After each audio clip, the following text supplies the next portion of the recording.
If you're some nerdy tech guy, right, and you're working at a company that is controversial and some super hot smoke show matches with you on Tinder, goes out on a date with you, and is super interested in your job, it's probably James O'Keefe. All right, welcome back to the party, everybody. This is Morty, terrified of the thunder, so I'm going to let him go. And I am your host, Lech, a.k.a. the Indian Jesus, here to resurrect the second coming of common sense. Hit that like and subscribe. You know I would do it for you. And let's party. So you guys remember, of course, shout out to Indie Film for getting the secret word of the last video. If you want your own shout out, all you got to do is wait till the end of the video and put the secret word in the comments below. Let's get to it. James O'Keefe previously of Project Veritas, now of OMG, Okeefe Media Group. And he was right on a biting story before he got ousted from Project Veritas. And he was on Jimmy Dore's channel talking about it.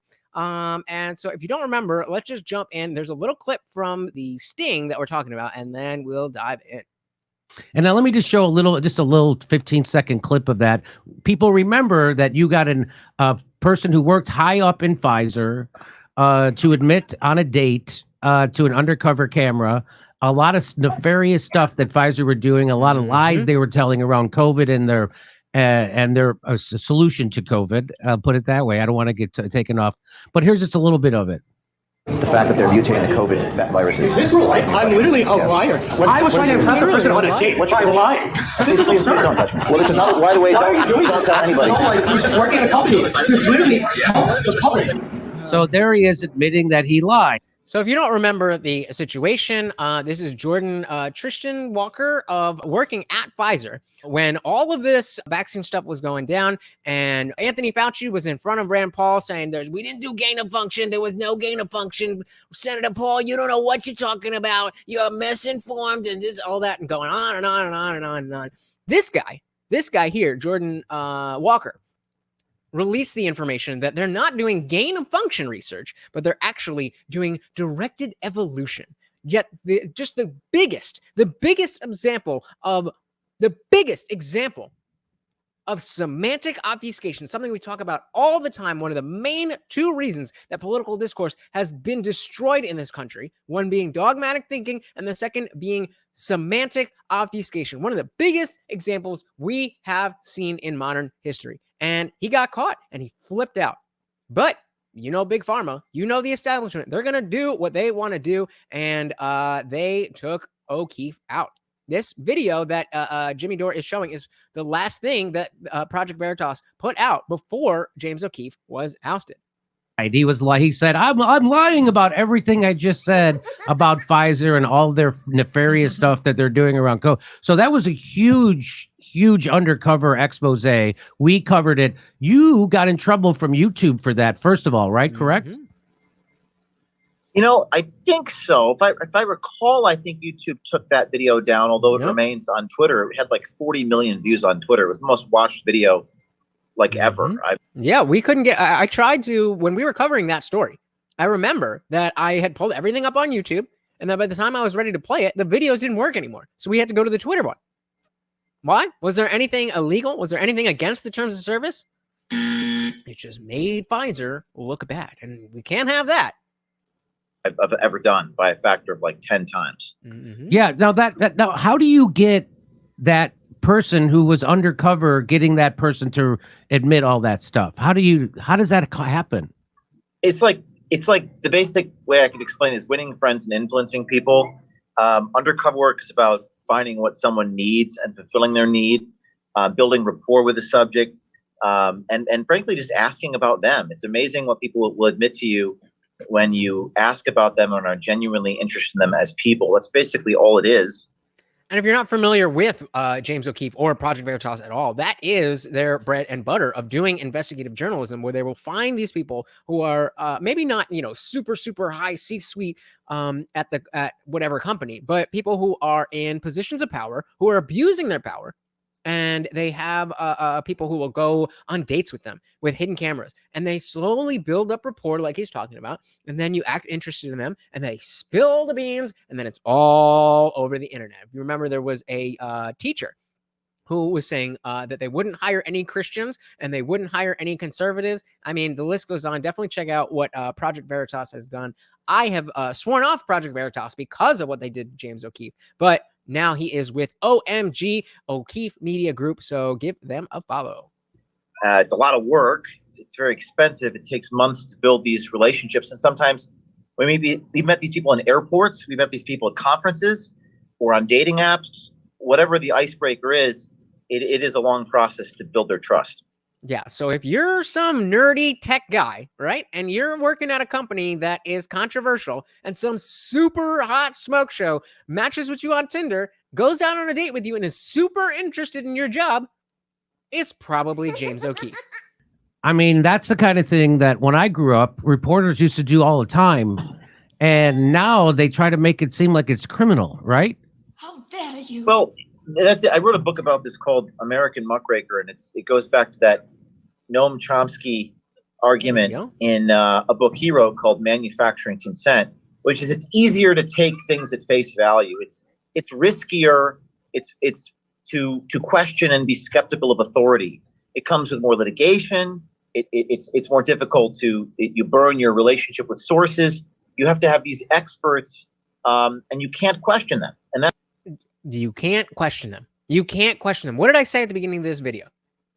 You can't question them. I said that the number one thing is dogmatic thinking. You can't question them.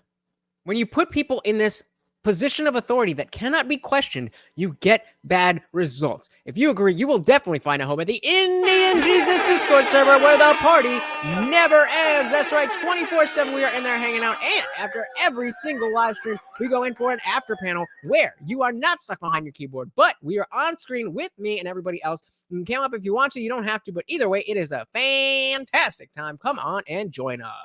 That's the problem in journalism. You're not allowed to question authority or even question experts. Right. It's better to take information from sources that are deemed prima facie credible.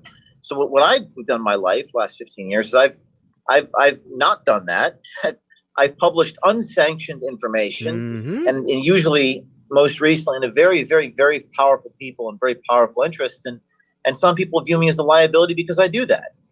And that's what journalism, like you said, used to be. That's what it was, that you go in and you fight to give the truth about the power to the people. But now journalism is just running cover for the establishment. Name anybody else who's out there doing real investigative journalist work like James O'Keefe. There might be a few, but no one notable. He's the only one. He's the only one. It's a very risky enterprise to question organizations like the FBI, big pharmaceutical companies, and organizations like the New York Times and CNN, which buy ink by the barrel, as they used to say. No longer ink, but they have the ability to really target you. So it's been quite a journey for me. So when you did that, I mean, it was just unbelievable. And they now immediately afterwards you got ousted from Project Veritas. Now, again, I don't expect you to divulge anything you can't divulge, but can you tell us what? I mean, it seems that there was a direct line from you doing that undercover work, exposing the farce of the COVID approach that Big Pharma funded and all their media mouthpieces repeated, including politicians, that you exposed that was a farce, and then immediately after that, you get ousted by your own organization that you founded. How does that happen? Yeah, I think there had to be somebody, Pfizer is just that big. Big Pharma is just that big that I don't think we'll ever truly understand what happened with James O'Keefe. We just have to understand that he took it too far and he took it to the wrong people.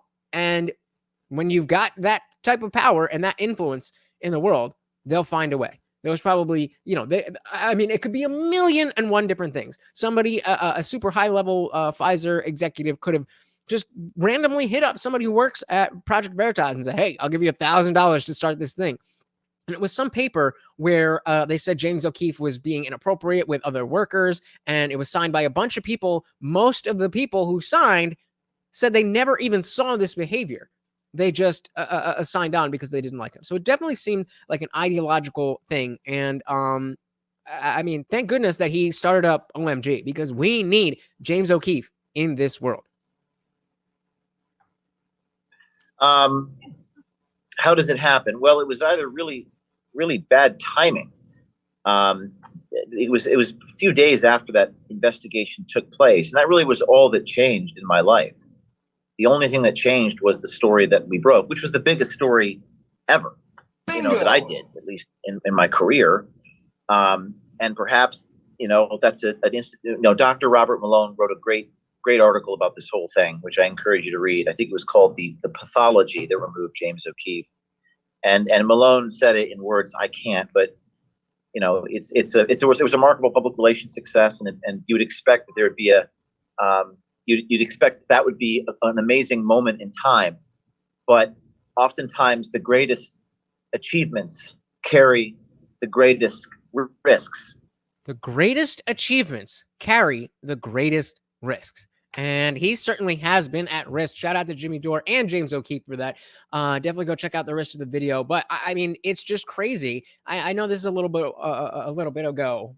This didn't just happen, and we've seen OMG kind of rise up and claim a stake in this world. So we definitely have James O'Keefe, but it is good to understand the inner workings of how this stuff is going on and what else you need to pay attention to behind the actual stories that you're reading. So let me know what you guys thought in the comments below. Morty is cowering somewhere from the thunder, but he is here somewhere. Once again, he is Morty. I am your host, Lutch, aka the Indian Jesus, here to resurrect the second coming of common sense. Don't forget about the secret word, guys. If you would like a shout out in the next video, put the secret word in the comments. The secret word for this video is going to be thunder. Put thunder in the comments and you can get a shout out in the very next video. Until then, guys, we are out of here. Peace.